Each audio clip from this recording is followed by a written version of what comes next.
Courting Jenna. That cannot be allowed. I love how that's a thing. You're like, okay, personally insults me, that's fine. Calls me a Saxon, yeah, that's okay. Courting Lady Jenna, no way. Well, it's more that the possibility of that asshole becoming the new heir to this kingdom. Oh, wow, that would be terrifying for you, wouldn't it? Imagine if he decided to purge all the Saxon-blooded. Is Aidwald Saxon-blooded? Not at all. I don't think so, but Aidwald actually is a Saxon name, so I figured I'd take a run at it. So, just to be clear on what's happening here, without higher justice and authority of like ranked noblemen, many knights are just starting fights over inane things, and then invoking the justice of God, and whoever wins kills the other person and takes all their stuff. Just like what you saw with Aurelius, right? Because Orcus invoked justice of God rules and was like, if I win, I'm correct that you are a king killer, and if I lose, then it must be me. And then he totally murked Aurelius. That was sad. But now, let's see, you can actually take people's like land and manors. Yeah, I mean, they would say something, you know, once you're dead, if you don't have any family, they would just move into your manor, and who would stop them, right? Yeah. Just be like, yeah, I killed that guy. I'm your master now. So, anything else you guys would like to do? Yeah, Marcus would like to introduce himself to Lady, what's her name? Lady Countess Ellen, sorry. Okay. And you are, in fact, Robert's younger brother? Yeah. Okay. So when you approach, Countess Ellen smiles faintly and says, Marcus, it's been a while since I've seen you in court. He'll bow very politely and be like, yes, my lady. It seems that after Robert's demise, the responsibility of families have fallen to me. I've had to give up my pious duties in order to serve the realm, which I do gladly. Excellent. We have need of many good knights. Will you be looking for new knights in the tournament to place under your command? I understand that Robert was quite skilled in battle and command. Perhaps it has passed through your blood? Even after death, Champion sermon is ignored. So he says, yes, I have studied much about battle, though my experience is more limited. I believe that the Lord shows us the way to victory. So she smiles a bit more and then nods and says, yes, the Lord does work in mysterious ways often. I have read... would there be books on battle at this time at all? Even maybe light something about... Yeah, but do you have read Latin? Yeah. Okay, if you have read Latin, then yeah, you could have read something. You know, there wouldn't be a book on, like, battle unless you somehow got an extremely rare copy of, like, Sun Tzu's Art of War. But there would be something close to it, like an autobiography. Well, not an autobiography, but a biography of a general, right? Where it would be like... You've got, like, Caesar's thing on his campaigns. Yeah. That would be a fairly like, you would have chronicles. There's no one that would be like, if someone moves here, you move here and here. But there would be a lot of historical records where you could infer things. Mm-hmm. Yeah. Yeah, that's what I mean. Like, you would read about battles and you'd understand a little bit about, oh, someone did this and they did that, and, you know. So, yeah, actually not a manual or anything. But yeah, so Robert was like a U.S. Marine, and Marcus is like a StarCraft 2 player. Yeah. Pretty much. Okay. So, Marcus, sorry about what happened to your brother. It is, that is the way of the life of a knight. one lives and dies by battle. Though it is most appalling that the filthy Saxons were able to pull off such a treacherous act. It were the Saxons and not something else entirely. So, yeah, the Countess Ellen is like, so Marcus, have you heard something? Is there some new evidence from the feast hall that it was Saxons indeed? Well, milady, who else could it be? I've heard many rumors of Merlin, and I do not trust the man anymore. So, yeah, Countess Ellen, like, puts her hand on your arm, Sasha, and is like, I, too, no longer trust Merlin. Even my late husband trusted Merlin greatly, and I fear that he may have cursed the realm. But I have heard everything from Nimue to the Lady of the Lake to Nynaeve and other sorcerers and witches were responsible. Some say the Saxons, others say that Brastius or Ulfius were responsible. One man even told me that Aurelius' dying curse laid bare the land of all its nobles. Needless to say, pointing fingers is not really applicable before you figure out what actually happened. I do not need to know what actually happened. I have it on fate that the only ones that would want to rid our kingdom of its good Christian leadership and rulership would be the Saxons and their allies. That scum, Merlin. He is no better than them. I was alive when he betrayed the king and stole his son, and my brother, almost died for it. For his treachery, and yet I do not know why he still supported that fool Merlin. It was clear that he was no better than a Saxon. So when you say that, the whole, like, feast hall area... Remember, we have a Saxon prince in... Yeah, starts getting really silent. And you hear, it's not the sound of, like, a sword being drawn, but you hear the sound of, like, a knife. Maybe? You hear the sound of a knife being drawn over, like, a whetstone. And in the corner of the room is the Atheling Aesquine sharpening, like, a feast dagger. And he says, Sir Marcus, I've had of you. And this guy looks like Paul Walker. Young Paul Walker from Fast and the Furious 1. Wow. Yeah, so he's like, Sir Marcus, do you have something to say about Saxons? You guys are really not hospitable. Shh. Yeah, right? I keep on wanting to invoke my hospitality to try to calm things down, but I just... not yet. This hospital... What's wrong, Sir Marcus? Saxon got your tongue? And, like, all of the Saxon retinue around him starts laughing. Nobody got mad at... And nobody got mad at the guy earlier talking about Saxons, dissing them? Nope. Yeah. He says, I have much to say about Saxons, but only to those who are pure of faith and worthy of that knowledge. Adewald will perhaps make a courtesy roll. He was properly shamed by the Countess Ellen, so he will, on the importance of keeping the hospitality, so he'll try and calm things down.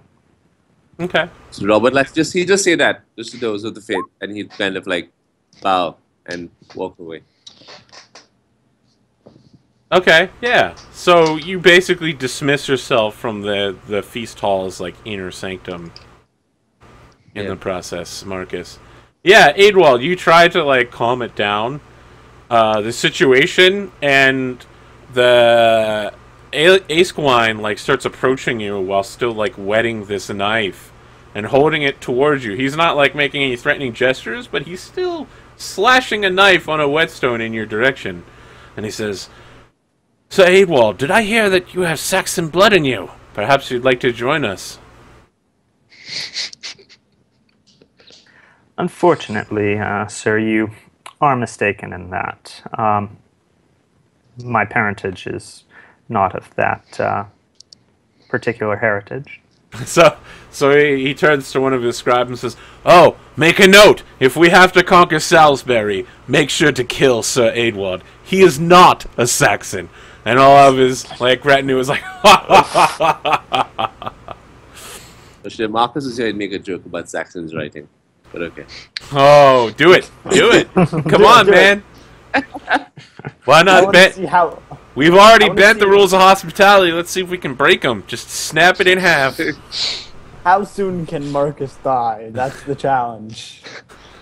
He's no Dan, but He buys Christian virtue. You know what? What's your pride rating at? What's my pride? Pride. Is it 13 or higher? He's not very proud, actually. I'm pretty sure. His pride is 7. Okay, all right, yeah. You don't like. I'm not gonna make you roll to be like, yeah, suck Saxons. Yeah, he's actually spiritual. So his hatred of Saxons is not so much based on like anything other than the fact that they aren't Christian. Like his dislike for them. All right, so Esquine is like, please excuse me. I will need to borrow the Countess Ellen for high-level diplomatic talks for a few moments. Please enjoy entertainment from my northern lands. And then he's like, this is the finest entertainers in all of Essex have joined me here today. And there's all sorts of like Saxon war drums and like a Saxon jester who's dressed like an English knight being chased around the forest by a red deer. And then so they're reliving the story of Sir Sasha. So all of his entertainments are like specifically non-Christian. Almost all of them are tailored to insult Salisbury Knights, and most of them are actually pretty funny.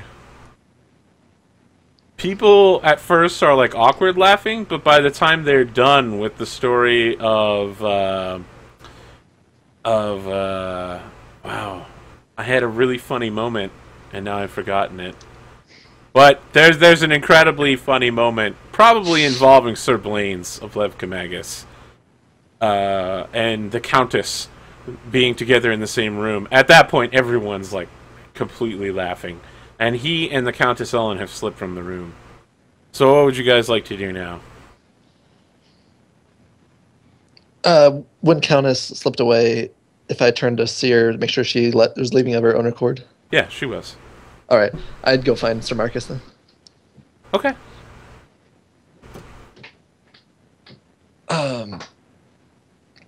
Marcus, earlier you mentioned faith. Yes. What is faith to you? What is faith to me? It is not a question of what it is to me, it is what it is to the world. It is a question of what it is to you. God, there's only one God, and He is all of our gods, whether we accept Him or not. Pagans have their false gods. I believe in the one true God. Your brother once was a pagan. And when he began to consider the conversion, it was soon after being quite forced into the consideration of it. Are you familiar? No. You're familiar with the Merlin fiasco? I am. He placed his faith in bagan sorcerer, and he suffered for it. And he learned that he came out of the light. I am a Christian man. I did the same thing. Pursued warfare and women, and paid no heed to his soul, and that is why he had to die. Yet I also trusted this man named Merlin, not on behalf of Robert alone, but also Aurelius, who is very well known for being Christian. I was condemned just as your brother. And even the good Christians may stray when tempted by the path of the devil. Dun, dun, dun. While present, I was quite witness to the forced antics of Christianity upon Trompert and Sir Robert. I just would like to bring this out up front. I'm no longer a man of faith. So Sasha, whether or not believe in God, God will always believe in you. If you are having a crisis of faith, do not worry. once It is your not a faith crisis of is faith. It is more of a crisis of those who follow the faith more so. Particularly those that are so fervent about it that they must force their beliefs on others. Yes. In any case,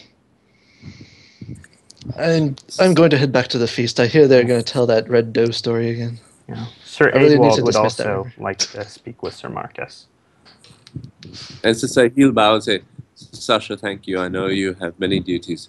I appreciate your taking the time to speak your mind with me. And honestly, do not worry. God still watches over you. Whether or not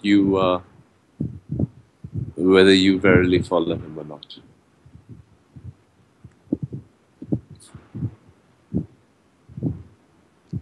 Yeah. Oddwald's turn. All right. So it'll probably be fairly soon after Sir Sasha walks away that Sir Adwald will come up and Sir Marcus, it has been too long since I have seen you last. I believe it was when we were both at Father Dewey's this last winter. Oh, yes. You have grown so much I did not recognize you. I heard that false story that knight tried to spread. I know much about your lineage. You come from good Christian stock. Yes. It is one of the great trying pits of our time that these knights, these false Christians, make these false claims and then seek the refuge of God's judgment, trying to and misrepresent his scripture. I know that your brother was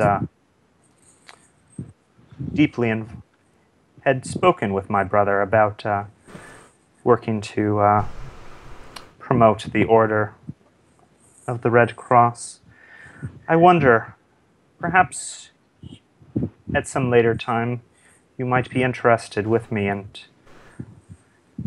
trying to promote its ideals, to beat back some of the vile, twisted versions that other knights seem to be spewing these days. Most certainly, Sir Edward. The devil will quote scripture for his own purpose. We must ensure that the purity of the order is maintained, so that good Christian knights may set an example for the realm. And that there is a force completely.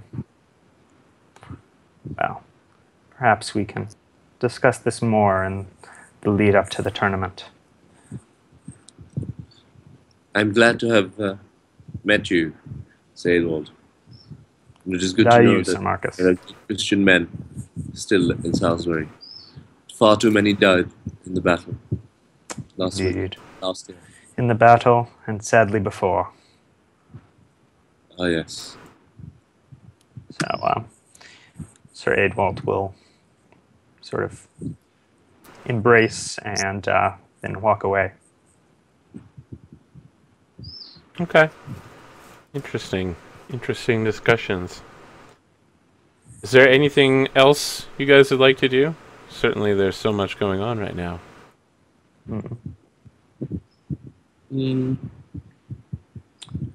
Don't think so. Yeah. I think that's it for now. Yeah, that seems like it. Okay. All right, let me just wrap up a few notes here.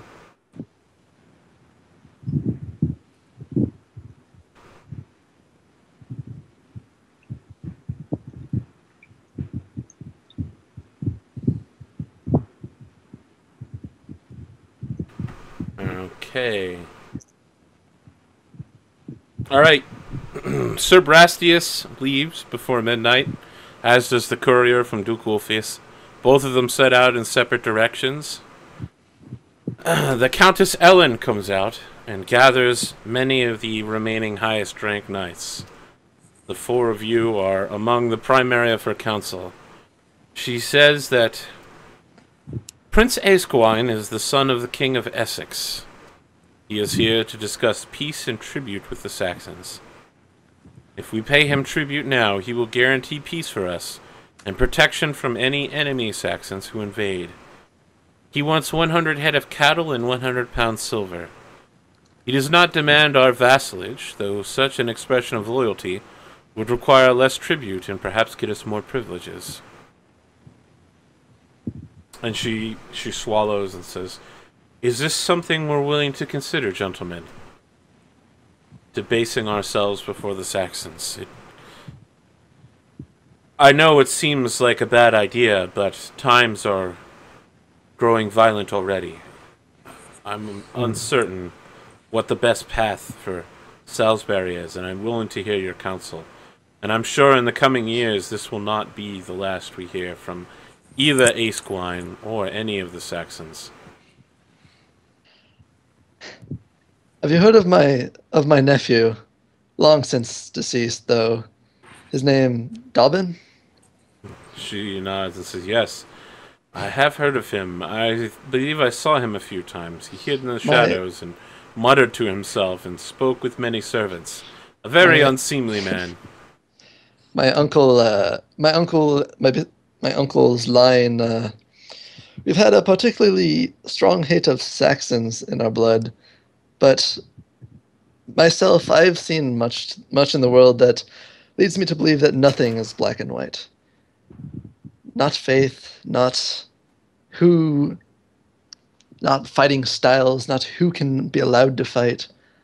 I feel like the decision shouldn't be based on whether or not they're Saxons, but whether or not they rightly be trustable. So, when you start talking, a number of younger knights in the room are all looking at you and, like, nodding, and many of the squires and pages are, like, whispering while you speak. Would you like to make an awareness check? Yeah. Okay.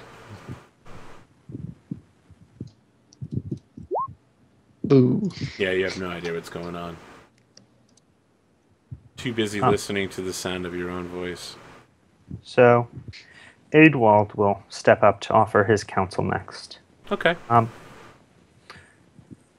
Milady,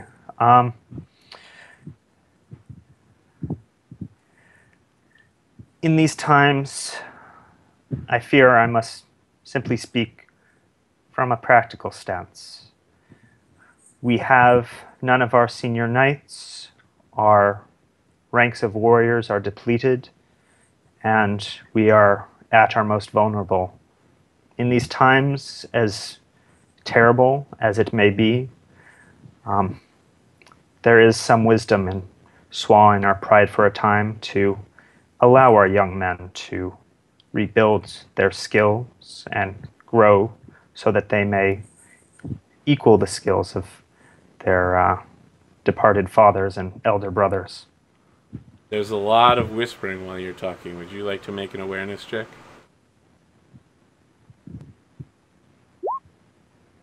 Yeah. Go ahead and check awareness real quick. That's a 5, right? Oh, no, you fucked it up. Yeah. Sorry. We keep on doing that. Yeah. One more. I'm getting back into it. Yeah, you got a 6 and you needed a 5. Got it. Yeah, so the whispering's just too quiet for you to make out, but there's a lot of it echoing, and you hear the word Saxon-blooded being thrown around quite a bit. I hear. All right. Marcus will step forth next to speak. Okay. And what Marcus will say is that the path to heaven is littered with trials and temptation. While there may be an easy path before us, by which we are tempted, it is also a tainted path. The best way forward would be to be true to who we are and our God. While it may be a greater challenge to resist the Saxons, they will only bleed us over time. This year they asked for 100 pounds of silver and 100 head of cattle. what will they ask for next year and the year after that? We will have no strength with which to resist them later. Nay, that is the way of the devil. He will slowly tempt you with simple offerings first, until you are fully beholden to him. We must resist the Saxon. We must build up our reserves, and nothing will help rally young knights to our cause than resisting an enemy rather than sitting around.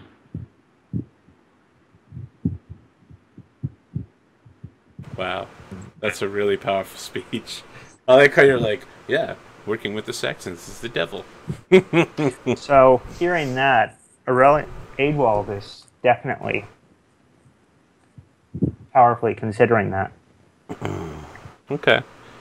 Sir Corin, I see that you rolled a 20 on your awareness check. I temporarily go blind. I think you're probably drunk or something, right? No. You're distracted by something so much so that you forget that it's Ah, your turn yes, to of speak. course. I know. The Lady Jenna entered the room while you were attempting to hear about what people were whistling on Aidwald, and you were struck dumb by sight of your beauty. Yeah. Sure. Side of her booty or beauty? Beauty. By sight of her beauty. Perhaps both. Is there anything you would like to say on the subject of the Saxons, Sir Corin? No. Okay, well, Then I'll turn. some knights speak for one side and some knights speak for the other, but in the end, it is decided that they shall not pay tribute to the Saxons. The Countess Ellen writes a strongly worded message to the Atheling Esquine, telling him of their refusal. Ellen kind of folds her arms and says, "We have another topic to discuss. I was hoping to build new walls around Sarum City and the castle proper. It's going to cost 20 pounds silver for the castle and 100 pounds for the entire city. It would take the summer to build it with available help. So, if we were going to work for the whole city, we could finish it after about 4 years. Money will need to come from outside sources. Everything we have currently is being put towards the defense effort.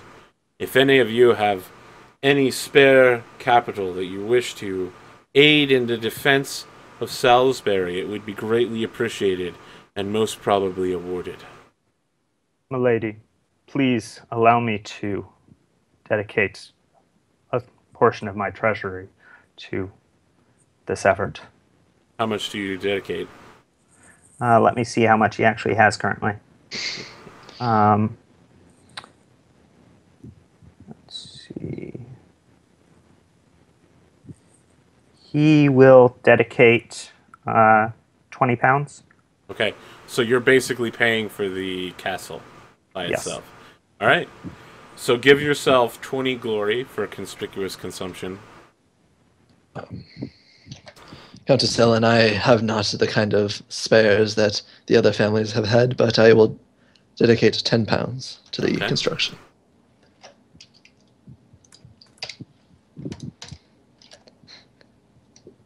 Which is a lot of my treasury. Yeah, 20 pounds was Out more than of half of mine. Yeah, same. And Marcus will also step forward. He says, "My lady, my wealth is not so much in coin as it is in other forms, but what wealth I have, I shall give for the betterment of our realm. I offer, my lady, I do not have so much as to pay for the entire sum that is due. I will do all I can to find a way. But till then, I will provide at least 10 libra for each year of construction that these walls require." She nods and says, He's essen- "That is he's very essentially generous of offering you, Sir for- Marcus." It is what we must all do to protect what we hold dear to us. Okay, interesting. Sir Corin, Money not to has put you been- on the spot, but is there any amount that you would like to donate? Oh, the money's fine. That money belongs to me. That money is mine! Okay. No donation. Yeah. Well, Marcus will ask one favor of Countess Ellen. He says, in these times, though, as we must, it seems that much will be required of us. I must pray that my lady also ponder upon that a greater availability of resources for her knights would allow them to serve her better as well. She says, whatever do you mean, Sir Marcus? Actually, I was thinking more in sermon terms, but I think Corin will actually give the money. How much? So how much? £28. 28 pounds. So basically, you're still dicking Sir Aidwald. Different characters, but the war continues. Problem's going first. What he will say is that many pagan knights of Salisbury fell in the battle and the feast after. Perhaps their lands would be better redistributed to more Christian knights. That Can see to their immediately, as soon as you say that, the whole feast hall is like round noises. People are throwing stuff. Someone is like, "Dog gumption! How dare you suggest that lands be divided along religious affiliation? Should they not be given to the best knights, sir?" and that is what I verily propose. The best to knights. calm down. How do you calm down the feast hall? Oh man, I think probably some sort of orate. Orate or courtesy. I would think You guys it'd be are orate right offending now. everyone All right. tonight. Instead, I'll just try to speak over him. He doesn't know what he's talking about. Calm down. As Offending kind of foreigners. insulting to Sir Marcus, but I am completely on not Sir Marcus's side on this matter. Aidwald isn't really speaking up here. He's biding his time. Okay, go That's ahead and make your fine. orate. Yeah, you're like, he's just a nobody. He doesn't know what he's talking about. Yeah, all right. He doesn't speak for. Yeah, I mean, like you outrank him pretty highly, so Mhm. you could just be like, he doesn't speak for the kingdom. All right. I expect to succeed. Oh, nope. People start shouting even louder, and someone is like, I would never serve on the same battlefield as a man who would not respect pagans. And he immediately like gets up and leaves, and 4 other men follow him out of the feast hall. The Countess Ellen is like staring daggers at Sir Marcus and says, Sir Marcus, you appear to have rent my counsel on your first night here. Do you have anything to say for yourself? The caliber of men is shown when they are challenged.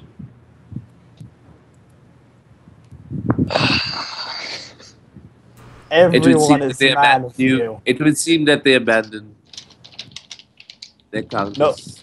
And Nobody is happy with what you've done. it is most needed. Those who are weak of faith easily turn away when things do not go their way. It only goes to show that you cannot count on those that are not good Christian knights. Doubling down. Oh man, so painful. She says, enough! We have much to discuss, and I will not continue to hear the slander of good pagans. Pagans, while I do not agree with their ways, they have served our family. In fact, your brother was a good pagan knight for many years, almost a decade, in our service. My lady, my brother was a good knight because he found... Enough, The I truth. said. Yes. We have more business to attend to.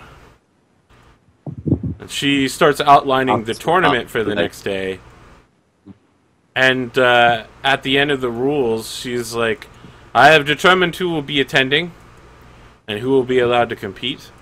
And I will award a number of manors to be won by certain squires and knights.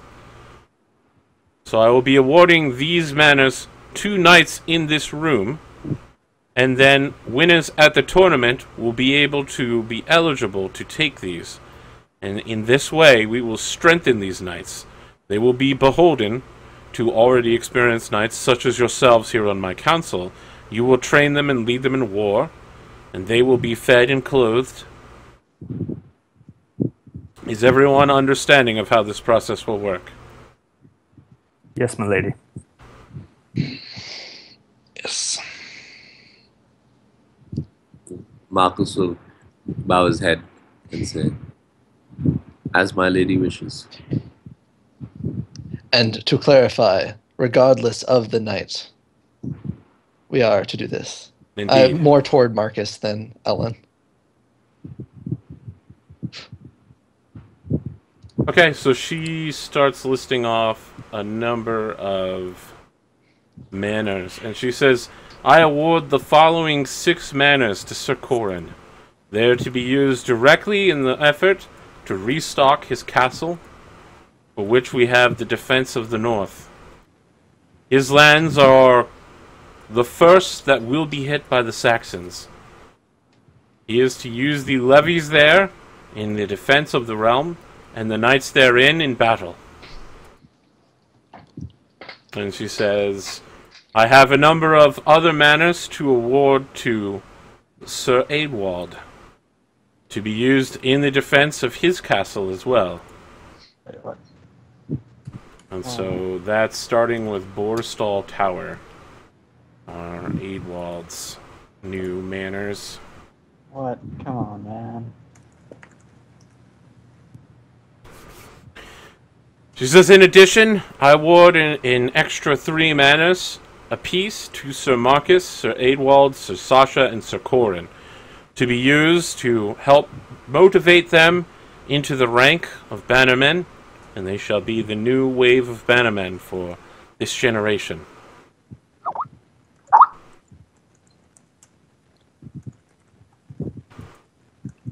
And Robert will bow, and he will say, You mean I graciously Marcus? accept this. Marcus, sorry, yeah. I'm too habituated to think Robert now. All right, says so Marcus it's will bow. the it is those manors list named +3 for Corin Yes. and Aedwald. Okay.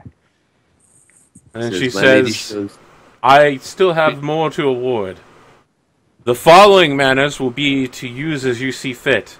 They will not be stocked with the winners of the tournament unless you wish to give them away. To Sir Corin, I award another 3 manors. To Sir Aedwald, I give 2 more manors. And to Sir Sasha and Marcus, I give 1 more manor. In recognition of your contributions to the defense of the city of Sarum. I just realized that through doing nothing, Sir Corin has gained more manners than any of my other characters have through war and. It's not through nothing. It's through the blood of what your trumper has done. Yeah. Okay. And Thurman. So, But Arthur, doing- just to clarify, so the first 6 will be stocked with. You have the to winners. put knights in them, yes. Okay. and Got it. those So are we're each getting 3 plus. So Marcus is getting 3 manors for knights and 1 for himself, right? Yes. We each get 1 for ourselves. Some of us get 3 for knights, and then one person gets 6 for knights or something like that. Yes.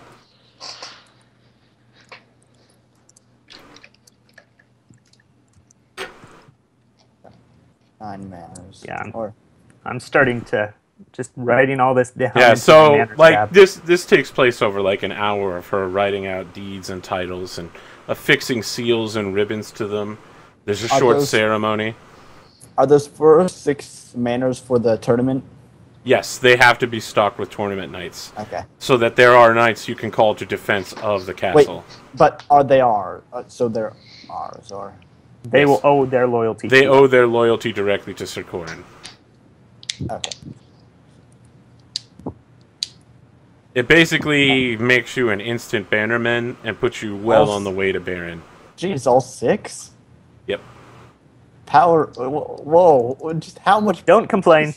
Just I'm not accept it. complaining. It's just So Corin amazing. gets like 10 total, I get 12 from this. 12, so 6, 3, and 3? Or. Yeah, I got guess. 4. Damn. That's alright. We don't have castles though, so. Yeah. I'm actually happy to have fewer in the beginning. So as a reminder, the next step up from Banneret Knight is Baron. To be a Baron, you have to have 25 knights and hold 30 to 40 manors. Wow.